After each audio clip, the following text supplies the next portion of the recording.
Hola, ¿cómo estás? Hello from Barcelona. It is our last night here. It is, what day is it, Oscar? It's Wednesday. We got here on what day? Sunday. Monday we had scans, 3 scans at the cervical spine, the thoracic spine and the lumbar spine. Is that the right way around? Yeah. And contrast of the cervical spine. That day ended up being a lot harder than it should have been because there has been a taxi strike against Uber, which, to be fair, I stand with you. But as a disabled person, it has made getting around a lot harder, and we weren't really prepared for it on Monday, so we didn't have a transport route in place. However, the transport is really pretty accessible for wheelchairs. They have lots of wheelchair spaces, and they have special belts that go around the chair, so when you're going over the hills and stuff on the buses, the chair doesn't move. And on the train, it's really secure. Anyway, that's beside the point. Monday was a really hard day. The scan was really hard. And then getting home was really difficult. Tuesday, is that right? Tuesday, we had a scan in the morning. Again, it was actually quite hard because this was something called a cineradiography, which is like a CT scan but in motion. So I had to stand up, hold on to something, and I had to bend my neck forward, which wasn't too bad, and backwards, which was agony, really painful. And I started having shakes when I went backwards and was blacking out, and my vision was going, and all the kind of bad things that happen if I overdo it was happening. I'm bending my neck backwards, and it was very, very painful. Then we had the consultation. I want to step back a bit. One of the things that has made the whole thing easier is the doctor's assistant, Amy, is incredible. She is American, so obviously she speaks perfect English, perfect Spanish, some Catalan, and she has met us at every one of the scans and been there throughout the scan, making sure everything's correct, translating, and just taking care of us, which has been great. So then we had the consultation on Tuesday afternoon, which was really thorough. We had most of the scans back.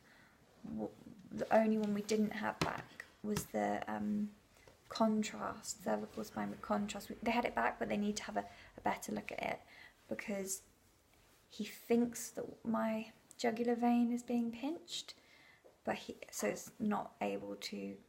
My head is filling with my brain is getting blood to it, but it's not able to drain quickly enough, so I get intracranial pressure. But he needs to have a proper in-depth look at it because that scan we just had done. Anyway, he needs to get a proper look at it. So we have most of the scans back, and it actually showed my instability because these were, firstly, the previous scans we had done were in August, and since then I had physio on the neck, which we've since learned is one of the worst things that you can do for cranial cervical instability, and people who really know what they're doing advise against it, so that possibly has made me quite a lot worse. And we did notice a massive difference after I did physio in how much worse I got, and physio that we paid a lot for as well, which is really upsetting, but that's beside the point. And so we had the consultation. My whole cervical spine is really unstable. The worst part is the 2 top vertebrae, the anteroaxial joint, which is vertebrae 1 and 2. There are 7 vertebrae in your cervical spine. Vertebrae 1 and 2, we knew that they completely subluxed, kind of partially dislocate on turning both ways really badly. We already knew that from the previous scan in August.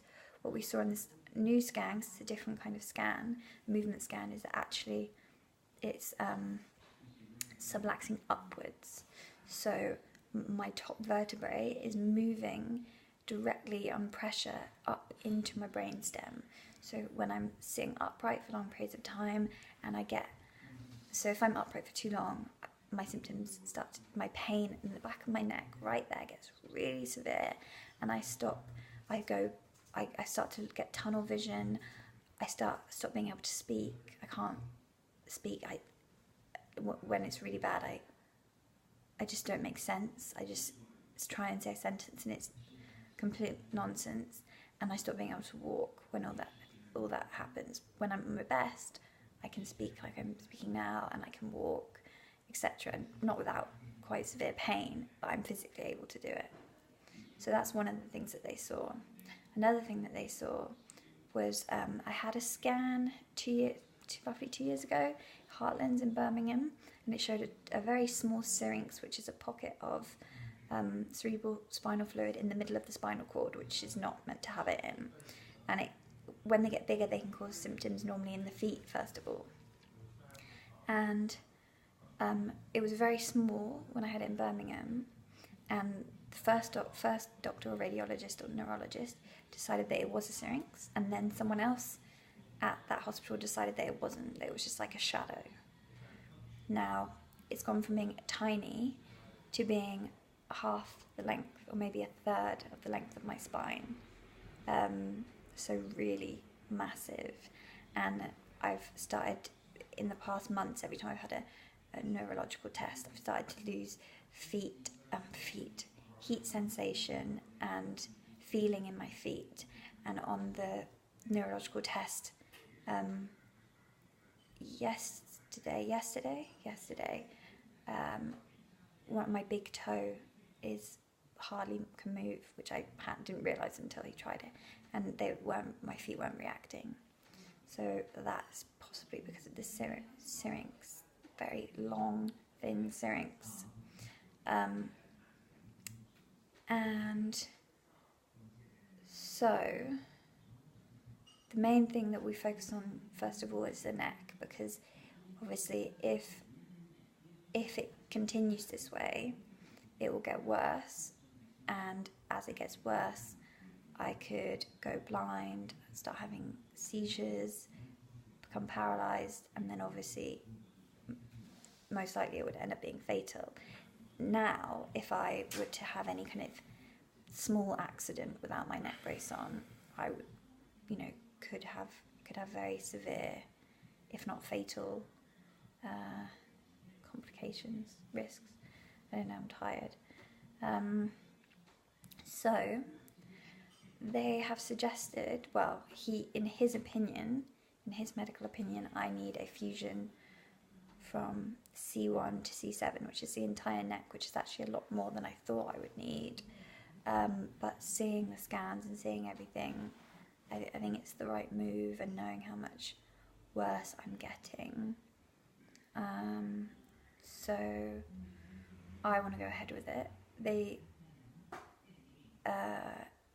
We're going to get, we have a ballpark idea of how much just the surgery and the 2 weeks in hospital recovering will cost, but there's other things on top of it. So we're going to get a full quote in the next week, I think, along with the full write-up of the consultation and the extra scans. We've got most of the scans copies. I need to have a few more tests done in the UK. I need to see an ophthalmologist. And yeah, that's where we're at. So we've recorded the consultation, so I'm going to listen to it again and try and